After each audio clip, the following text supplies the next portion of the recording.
Italians have been and continue to be committed to family, church, and community. Goosetown and two other little Italian communities are all but gone. A few stories and a building or two is all that remain. One organization is working to change that.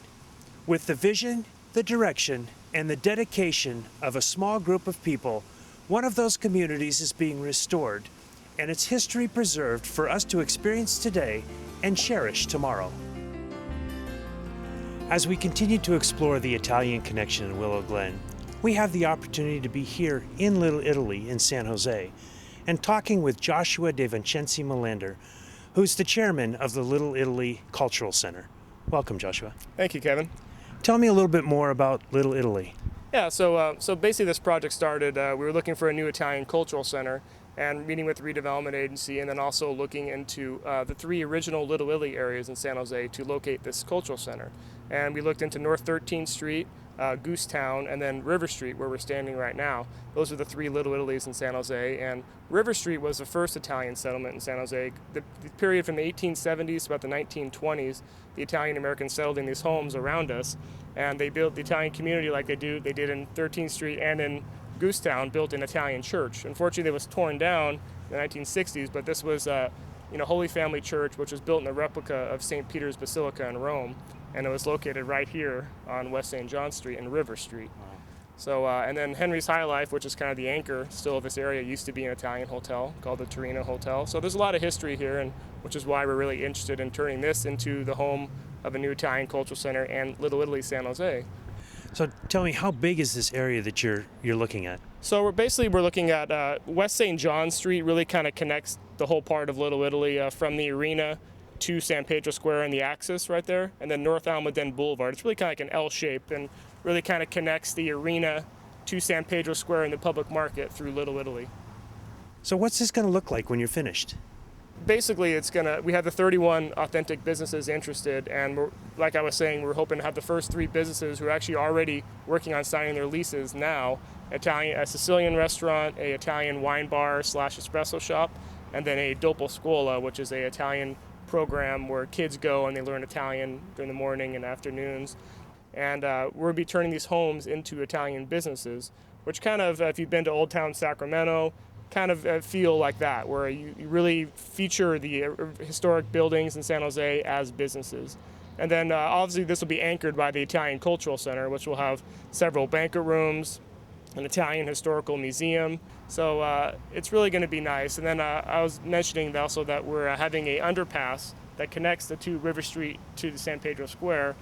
Is going to have Italian tile murals, one side of Italy and the other side of Italian families, pioneer families. They could have their pictures immortalized on the walls of the underpass. So. Now, the city, do you have to go through city approval for this, or are they supportive of this project?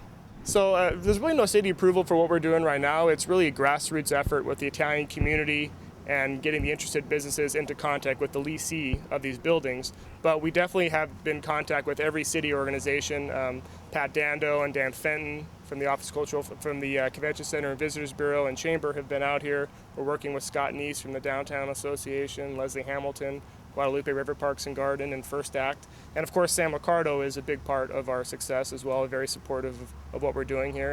And their help, the redevelopment, the city council, and these different organizations are helping with beautification, parking, but right up to this point, it's really been the Italian community, the grass efforts, which has brought it to this point. And then we hope to have these other organizations carry it past that level. So. It sounds like it's going fairly smoothly. It is. A lot of people are very excited about it. And, there's actually 15 different Italian organizations just in San Jose. And we've been meeting with all of them and forming like an LLC where all these groups can finally have one place to meet, jointly. So where's the funding coming from to pay for this project? So like I was saying, getting the businesses in contact with the leasee is really just more of a mediator role. But the funding we are working on is we're actually putting on a Little Italy Gala. We just had our first meeting, and this committee is going to raise money for the Italian murals and the Little Italy arches, which we have 3 arches proposed to kind of close in this Little Italy area, one right by the arena, one on Julian and North Almaden Boulevard, and the other one Santa Clara Street and Notre Dame Avenue.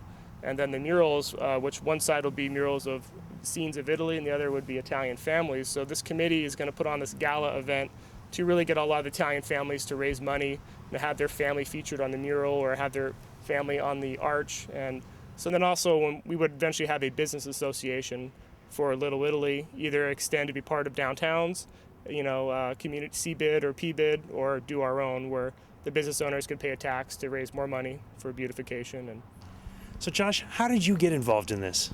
so my the Italian roots go very deep for me. I'm a third generation Italian American in San Jose, and my grandfather started the Italian Festival in 1978. It was actually the bicentennial celebration of San Jose, and they threw the first festival in San Jose, which is the Italian Festival, in honor of that bicentennial celebration. And this is our 29th festival this year. So, of course, been involved in the festival since its inception, and then also my grandfather's the founder of the Italian American Heritage Foundation, one of the founders, and my mother is past president. I'm on the board, so it's really kind of a family connection in the Italian community. So.